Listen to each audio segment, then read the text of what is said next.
Hello everyone, আসসালামু আলাইকুম। আজকে আপনাদের দেখাবো পারফেক্টভাবে লাউ শাক রেসিপি। তার জন্য আমি এখানে সিম নিয়েছি, সেদ্ধ করে নেব আগে। হালকা একদম অল্প করে সেদ্ধ করে নেবেন, বেশি সেদ্ধ করবেন না, তাহলে কিন্তু একদম নরম হয়ে যাবে। হালকা একদম অল্প সেদ্ধ করে নেবেন। এই যে দেখেন, ঠিক আমি এরকম করে নিয়েছি, জাস্ট কয়েক সেকেন্ড, মিনিটও না।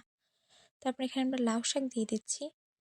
লাউ শাক দিয়ে আমরা কিন্তু ঢাকনা দিয়ে ঢাকবো না, এবং চুলার আঁচটা কিন্তু লো টু মিডিয়ামে রাখবো, নাহলে কিন্তু শাক তলানিতে লেগে যাবে। একদম জালটা কমিয়ে রাখবো। তারপর এখানে স্বাদমতো লবণ দিয়ে দিচ্ছি। লবণটা দিয়ে আমরা ভালোভাবে নাড়াচাড়া করে নেব।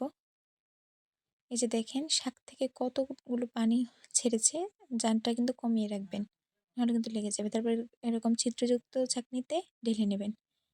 তারপর একটা ফ্রাই প্যান ভালোভাবে গরম করে নেবেন, দিয়ে দিচ্ছি তেল। এই যে দেখেন, নিয়ে নিচ্ছি পেঁয়াজ মরিচ, এরকম একটু মোটা মোটা করে রাখবেন। তারপর হালকা একটু ভেজে নেব। তারপর দিয়ে দিচ্ছি লাউ শাক। আর এই সময় কিন্তু চুলার আঁচটা বাড়িয়ে রাখবেন। আহ, দ্রুত করে লাউ শাকটা যেন পানিটা যতটুকু পানি আছে সেটা শুকিয়ে যায়, তাহলে কিন্তু শাকটা ঝরঝরে হবে। ঠিক আছে? ভালোভাবে নাড়াচাড়া করে নেবেন, চুলার আঁচটা কিন্তু বাড়িয়ে দেবেন। এরকম আরও পারফেক্ট রেসিপি পেতে আমার চ্যানেলকে লাইক করেন এবং সাবস্ক্রাইব করুন।